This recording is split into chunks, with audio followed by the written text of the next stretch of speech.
hi, remember my second channel? I'm currently uploading there a lot more frequently now, so if you are interested, consider subscribing. Link is always in the description. I greatly appreciate it. So we have quite the bit to talk about. A couple of months back, I talked about Gachiakuta, a brand new story that was hot on the block and a lot of people were talking about it. Now that video done extremely well, thank you for all of that, and hopefully got a lot of people into the story, starting to read it or at least checking it out to see if they would be interested. I haven't read it since then. I read the first 2 chapters and wanted it to pile up a little bit more. It currently has 12 and I recently caught up and I love it. I think I am completely hooked from top to bottom. I'm fully invested into this story. I want to see it expand and grow and evolve into something very beautiful, and it has all the incredibly detailed foundation to do so. Originally, I compared this story to The Promised Neverland. I still do. Not in the sense of who does it better, but more so the intrigue, the curiosity, the questions that you ask yourself by the end of each chapter. It's not all too often that you get a story that sparks that much mystery, that sparks that much intrigue. Yet Gachiakuta continues to build upon it and dive headfirst into it, expanding upon its opportunities while giving you very subtle but very vital pieces of information for you to nibble on. So you may not understand the full picture, but you'll start to comprehend it a lot more. For me, this works really well because it's the exact same way that the main character comes to learn about everything, himself, his abilities, the world that he's currently traversing through, and what he's becoming. How he learns, how he deciphers is almost identical to ourselves, which makes for this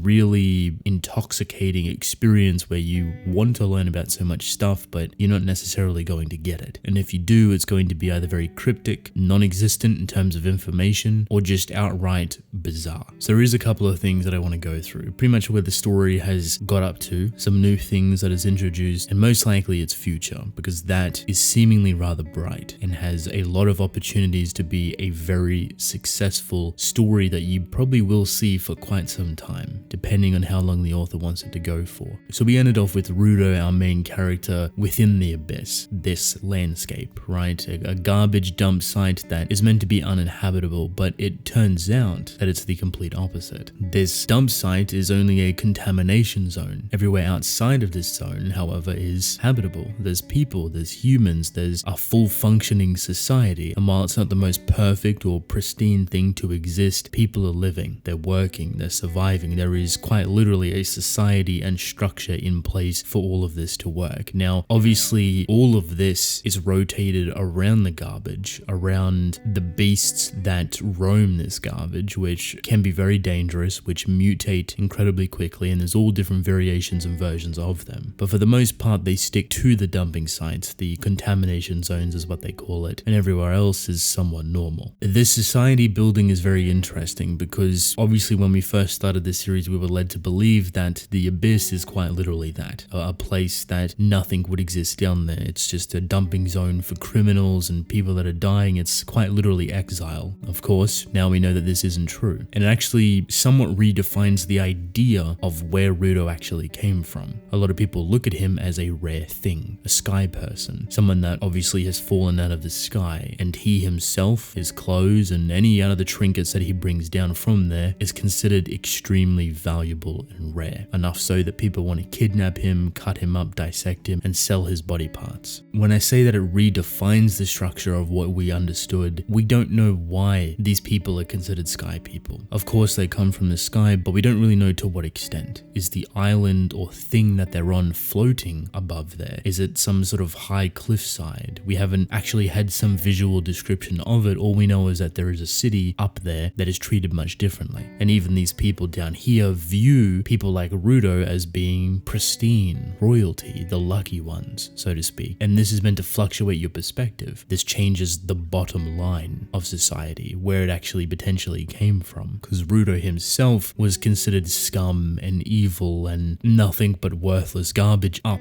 in the sky. Personally, I really love this idea. I think there's 2 ways you can kind of interpret it with all the information we have currently. One, the abyss used to be where everyone lived, but royalty, people that wanted to push themselves away from society, the 1%ers, so to speak, didn't want that. They didn't want to live on equal terms, and for whatever reason, they went upwards. They wanted to put themselves on a hierarchy, place themselves above everyone else, because that's how they viewed themselves. Now, for us, that would create a pretty large distinction between between the Sky People and the Abyss. And even though we don't have the information for this, it would seem this to be the most likely. Because the other variation is that the Sky People existed somewhat first, and all of the people that they've thrown off the edge into the Abyss over generations, and people have kind of created a community, a society, a functioning way to live down there. So there's somewhat two different outcomes. We also learn a lot more about the monsters. The beasts is what they're called. Because of the Abyss, the animosity, the tension, all of the very thick and powerful emotion that is flowing through the Abyss, it created these beasts. Kind of a culmination of all of this emotion and negativity and hardship that swells in there. It's like an aura in itself. Funny enough, the same way the beasts exist, the weapons or the powers being used down there is somewhat similar. In the beginning of the story, there's a phrase that's given to us in saying that if you cherish something for long enough, a soul will reside within it. It takes time, but hanging onto it for many years will give birth to that soul, that thought, that emotion. Rudo's gloves, the only thing that he's attached to and something that he's cherished for a very long time. This is the framework for that conversational statement. So there is believed to be a soul inside of Rudo's gloves because he's cherished them so greatly. This aspect is then twisted into the ability that is down in the Abyss. With these people being called givers, they take something that they cherish and they can use it and transform it into a very powerful ability. Rudo, however, is a little bit different. Instead of having one thing that he cherishes, it turns out he's a little bit more of a prodigy, a little bit more experimental. So his gloves are the things that he cherished, and that's where his ability stems from, but he's able to use any weapon. So he can pick up anything on the battlefield with his gloves and channel into it and use it as some sort of experimental weapon. Now, he doesn't know what that is, he doesn't know how to control it or why it even exists to begin with, but other people notice it, and the group known as the janitors end up picking him up, which is the first handful of people that he encounters. Now, you can think of the janitors down there as a security group, even a self-employed militia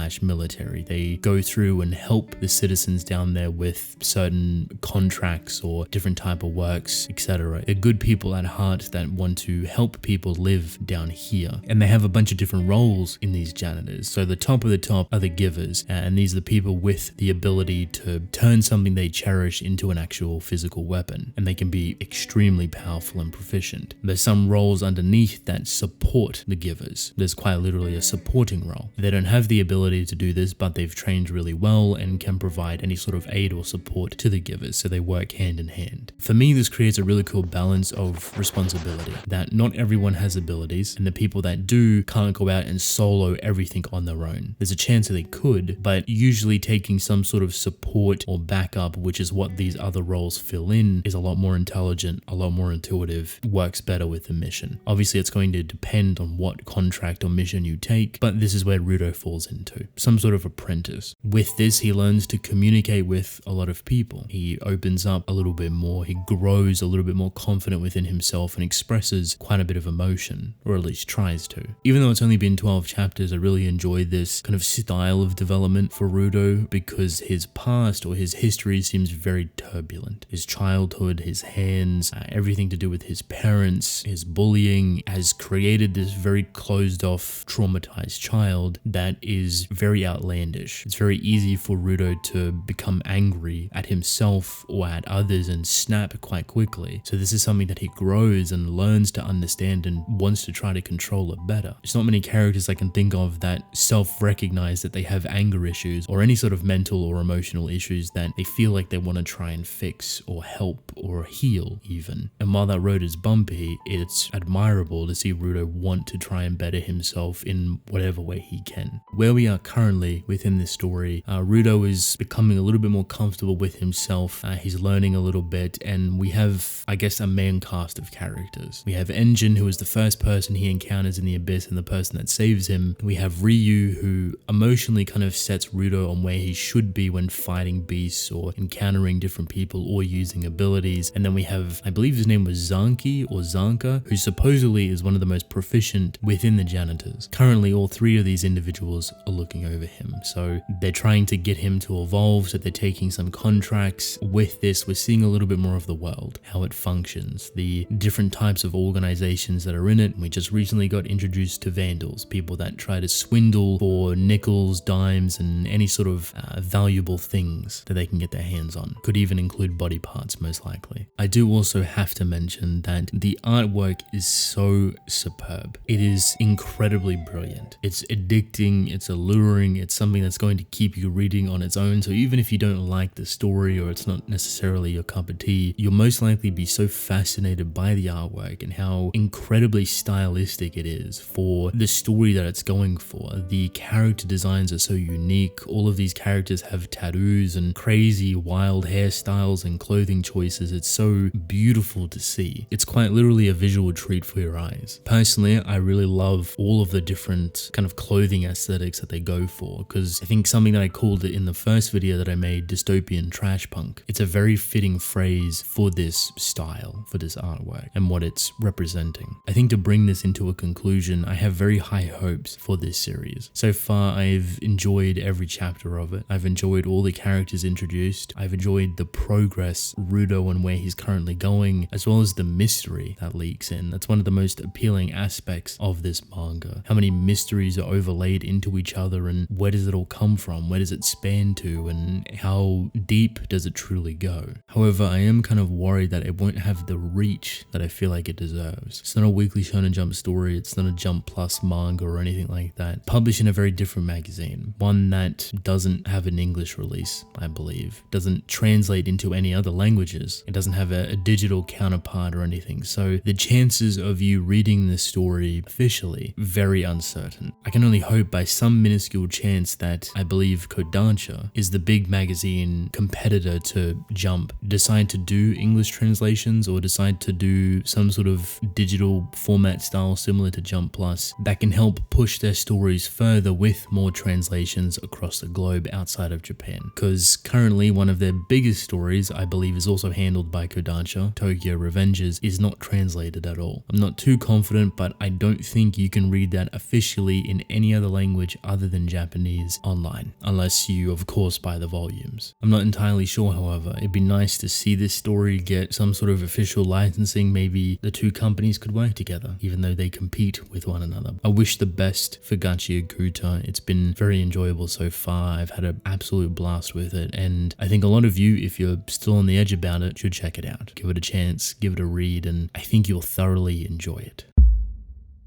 End time. So with that, welcome to the end of the video. If you have made it this far, thank you. I appreciate you. Let me know how you feel about Gachiakuta. Have you been reading it week to week? Are you going to catch up after this video, or maybe it wasn't your cup of tea? Let me know what is your favorite thing about it within the comment section below. But with that, I want to thank you all for watching. Hope you enjoyed. Leave a like and subscribe. I would greatly appreciate it. Drink plenty of water, and I will see you within the next one. Goodbye.